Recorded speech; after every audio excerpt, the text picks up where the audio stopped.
మానుకుంటేనే మేలు కదా.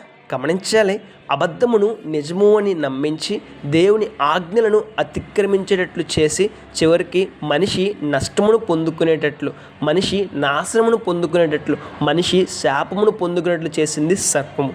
చివరికి ఏమైంది? శాపాన్ని పొందింది. మన జీవితంలో కూడా మన పొరుగువారు, మన బంధువులు, మన స్నేహితులు దేవుని యొక్క ఆజ్ఞను అతిక్రమించేటట్లుగా మనము ప్రేరేపిస్తూ ఉన్నామేమో. ఇప్పుడైనా మన జీవితాన్ని మార్చుకుంటేనే మేలండి. లేదు నేను ఇలాగే జీవిస్తాను, నా పొరుగువారిని, నా బంధువులను, నా స్నేహితులను దేవుని ఆజ్ఞను అతిక్రమించేట్లు చేస్తాను, వారు పాపం చేయడానికి నేను సహకరిస్తాను అని మనం ముందుకొస్తే, మనం మానుకోకుండా ఉంటే రేపటి దినాన తప్పకుండా శాపాన్ని పొందుకుంటాం. మరి మన జీవితం ఎలా ఉన్నది? ఒక్కసారి ఆలోచించేద్దాం. మన జీవితాన్ని మార్చుకుందాం. సర్పము వలె జీవించకుండా మన జీవితాన్ని పరిశుద్ధమైనదిగా మార్చుకుందాం. రేపటి దినాన శ్రేష్టమైన ఆశీర్వాదాన్ని పొందుకుందాం.